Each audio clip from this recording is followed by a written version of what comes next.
Wild ending ng serye mga idol, iwan kay Kyrie ang kalaban, sumabay pa si SGA.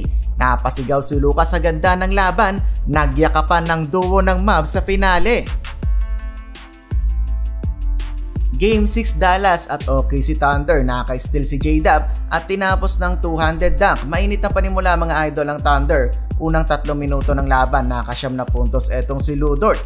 Pumalo agad ng 10 ang kalamangan ng Thunder pero si Kyrie Irving kumombo crossover between the legs, behind the back sabay floater sa paint area. Ito naman si Luka Doncic, pumakita na spin move sabay step back 3. Paunti-unting umabol ang home team. Derek Lively II, 200 jump mula sa rookie ng Dallas. Ganda ng pinakita ng Thunder late ng quarter, ayun, at naka-buzzer beater pa sa half court si Jalen Williams. Nag-stare down pa daw kay Dirk Nowitzki ayon sa mga commentator. 30-23 end ng quarter, lamang ng 7 ang Thunder mga idol. Leading si Lu Dort na may 9 points, tig 7 points naman si SGA at Jalen Williams. May 8 puntos naman si Luka Doncic.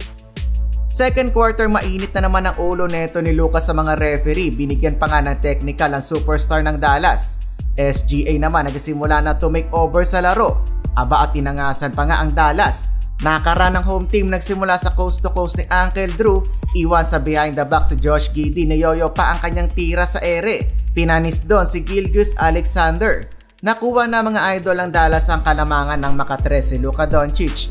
Yun nga lang, tila nasira ang laro neto ni Luka kakareklamo sa mga officials. Nagsunod-sunod ang kanyang turnover, dahilan kung bakit biglang nag-run ang kalaban.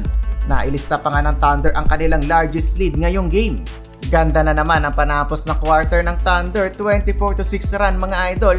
Nagpabaot pa ng step back 3 si Isaiah Joe, 64-48 ang halftime score, biglang tambak ang Mavs. Third period, pineke ni Kyrie si Chet Holmgren, now you see me, now you don't.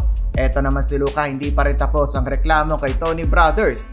Nakaran ulit ang Dallas, Kyrie at Luka back-to-back triples. Pero eto na naman ang Thunder late ng quarter, SGA 5 straight points to end the third, Thunder up by 7 points. Huling 4 na minuto mga idol, ang tindi ng laban, nakuha ulit ng Dallas ang kalamangan mula kay Luka Doncic. Nagkakapalitan ng tres ang magkabilang kupunan.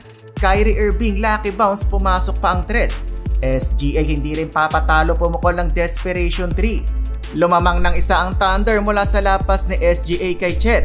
Na-foul ng Thunder si PJ Washington sa 3-point line. Dalawang pinasok, ng isa intentional na minintes.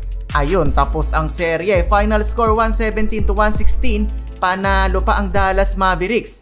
Advance na sa Western Conference Finals.